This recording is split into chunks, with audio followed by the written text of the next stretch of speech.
Terima kasih kesempatan yang telah diberikan kepada kelompok kami untuk mempresentasikan hasil kerja kelompok kami. Pertama-tama yang terhormat dosen pengampu mata kuliah dasar-dasar AMDAL, Ibu Dr. Insinyur Haji Kembarawati SPI, yang telah mempercayakan kepada kami untuk menyampaikan materi ini. Tapi sebelum kami memulaikan untuk presentasinya, izinkan kami untuk memperkenalkan diri. Perkenalkan, saya Novirius Gia, NIM CDA 118034, Prodi Manajemen Sumber Daya Perairan. Saya Francisca Nadia Pransasri Marmo, NIM CDA 118004, Prodi Manajemen Sumber Daya Perairan. Perkenalkan, nama saya Syahserlina Simanjuntak dengan NIM CDA 118011, Prodi Manajemen Sumber Daya Perairan. Nama saya Lina Heriana Pandiangan, NIM CDA 18059, Prodi Manajemen Sumber Daya Perairan. Perkenalkan, nama saya Martina Manurung, NIM CDA 118035, Prodi Manajemen Sumber Daya Perairan. Baik, kami akan memulaikan untuk mempresentasikan hasil kerja kelompok kami.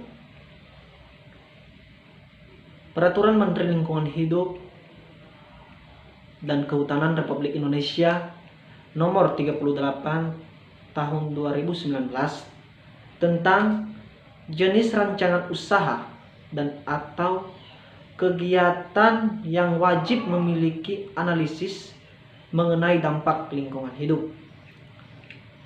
Peraturan Menteri ini terdiri dari 7 bab, 27 pasal, dan memiliki 4 lampiran. Bab pertama merupakan ketentuan umum yang terdiri dari 2 pasal. Bab 2, jenis rancangan usaha dan atau kegiatan yang wajib memiliki AMDAL, yang terdiri dari 2 pasal.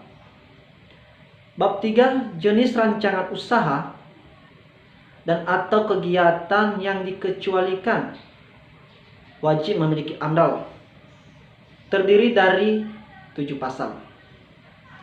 Bab 4, proses penapisan jenis rancangan usaha dan atau kegiatan yang wajib memiliki AMDAL, yang terdiri dari 4 pasal. Bab 5, penambahan dan pengurangan jenis rancangan usaha dan atau kegiatan yang wajib memiliki AMDAL, yang terdiri dari 9 pasal. Bab 6, ketentuan peralihan, yang terdiri dari 1 pasal. Dan bab ke-7, ketentuan penutup, yang terdiri dari 2 pasal. Peraturan Menteri Lingkungan Hidup dan Kehutanan Republik Indonesia Nomor 38 Tahun 2019 memiliki 4 lampiran, di mana lampiran pertama adalah daftar isi rencana usaha dan atau kegiatan yang wajib memiliki analisis mengenai dampak lingkungan hidup. Lampiran kedua yaitu mengenai daftar kawasan lindung. Lampiran ketiga yaitu ringkasan penyajian informasi awal atas rencana usaha dan atau kegiatan yang akan dilakukan penapisan. Dan lampiran keempat yaitu tata cara penapisan untuk menentukan wajib tidaknya suatu rencana dan atau kegiatan memiliki analisis mengenai dampak lingkungan hidup. Untuk lampiran-lampiran ini akan dijelaskan oleh rekan-rekan saya selanjutnya. Lampiran pertama, Peraturan Menteri Lingkungan Hidup dan Kehutanan Republik Indonesia Nomor P38-MLHK-Sekjen-Kum 1-7-2019, terdiri dari 1. Pendahuluan.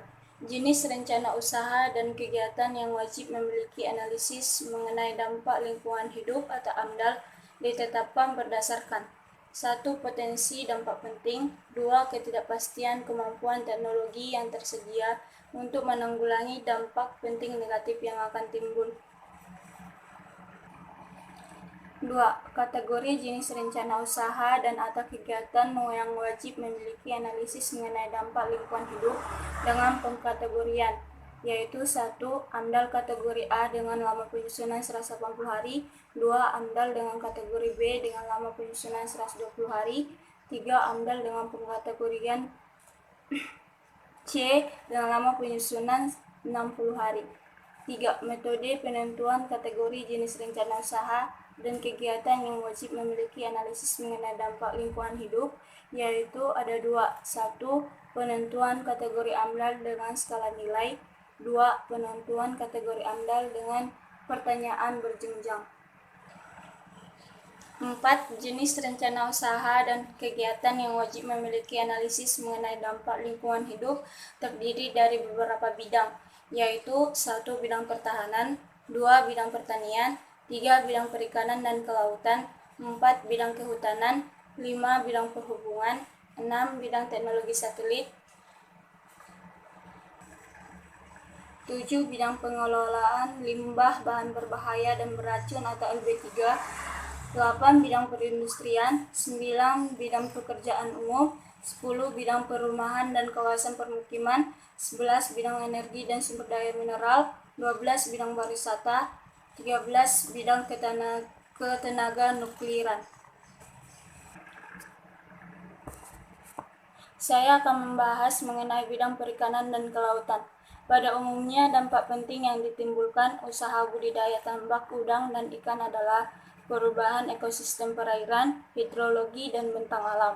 Pembukaan hutan mangrove akan berdampak terhadap habitat, jenis, dan kelimpahan dari tumbuh-tumbuhan dan hewan yang berada di kawasan tersebut.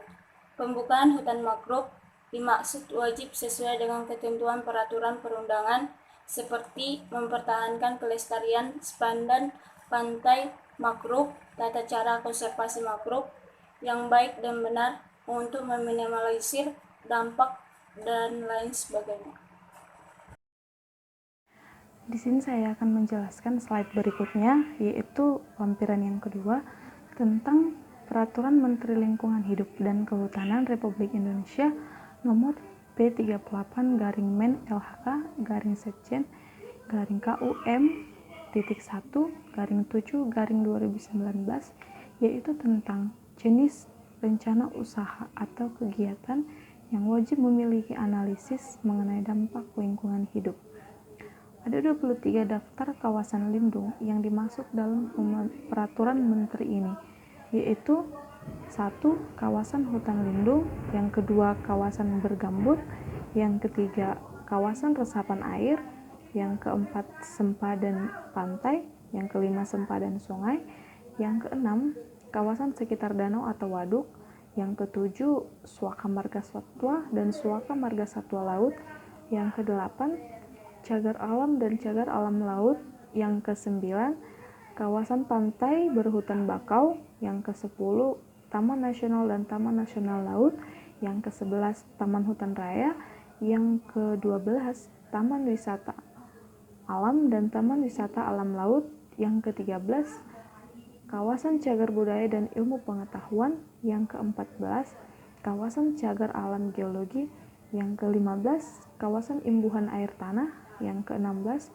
sempadan mata air, yang ke-17 kawasan perlindungan plasma nutfah, yang ke-18 kawasan pengungsian satwa, yang ke-19 terumbu karang, yang ke-20 kawasan konservasi pesisir dan pulau-pulau kecil, yang ke-21 kawasan konservasi maritim, yang ke-22 kawasan konservasi perairan, dan yang terakhir kawasan koridor bagi jenis satwa atau biota laut yang dilindungi. Kawasan lindung sebagaimana dimaksud pada kawasan lindung yang pertama sampai kepada yang ke-23 adalah wilayah yang ditetapkan dengan fungsi utama melindungi kelestarian lingkungan hidup yang mencakup sumber daya alam dan sumber daya buatan. Penetapan kawasan lindung ini dilakukan sesuai dengan ketentuan peraturan perundang-undangan. Lampiran Ketiga, Peraturan Menteri Lingkungan Hidup dan Kehutanan Republik Indonesia Nomor P38-Men-LHK-Setjen-Kum 1-7-2019, yaitu ringkasan penyajian informasi awal atas rencana usaha dan atau kegiatan yang akan dilakukan penapisan. Ringkasan yang dimaksud adalah 1. Identitas pengusul, 2. Deskripsi jenis usaha, rencana usaha dan atau kegiatan yang akan dilakukan beserta skala atau besarannya. 3. Status dan kondisi lingkungan di dalam dan di sekitar lokasi rencana usaha dan atau kegiatan. 4. Analisis dampak lingkungan yang akan terjadi, ketersediaan teknologi pengelolaan lingkungan hidup dan alasan ilmiahnya. 5. Informasi lainnya yang relevan. Di sini saya akan menjelaskan bagian dari lampiran keempat, yaitu Peraturan Menteri Lingkungan dan Kehutanan Republik Indonesia Nomor 38 Men-LHK 2019 tentang jenis rencana usaha atau kegiatan yang wajib memiliki analisis mengenai dampak lingkungan hidup. Bagian alur tata cara penapisan untuk menentukan wajib atau tidaknya suatu rencana usaha atau kegiatan memiliki analisis mengenai dampak lingkungan hidup. Di sini terdapat 11 bagian tata cara, yaitu pemrakarsa mengisi ringkasan informasi awal atas rencana usaha. 2. Uji ringkasan penyajian informasi awal dengan daftar jenis rencananya. 3. Rencana usaha dan kegiatan yang diusulkan terdapat usaha atau kegiatan pendukung. 4. Wajib memiliki AMDAL. 5. Rencana usaha atau kegiatan yang diusulkan tidak termasuk pada daftar lampiran.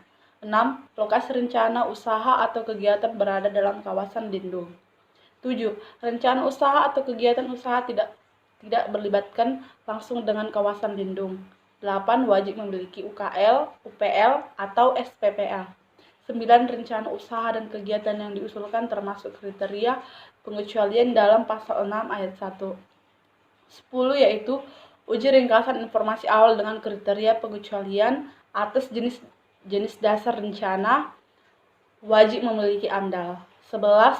Rencana usaha dan kegiatan yang diusulkan tidak termasuk kriteria pengecualian AMDAL. Demikian yang dapat kami sampaikan, kami dari kelompok 3. Mohon maaf jika ada kesalahan kami selama menyampaikan materi ini. Karena pepatah juga mengatakan, tak ada gading yang terletak, tak ada orang yang tak bersalah. Tak luput dari kesalahan, karena kita manusia terbatas. Tetap di rumah, jaga kesehatan. Semoga COVID-19 cepat berlalu. Terima kasih.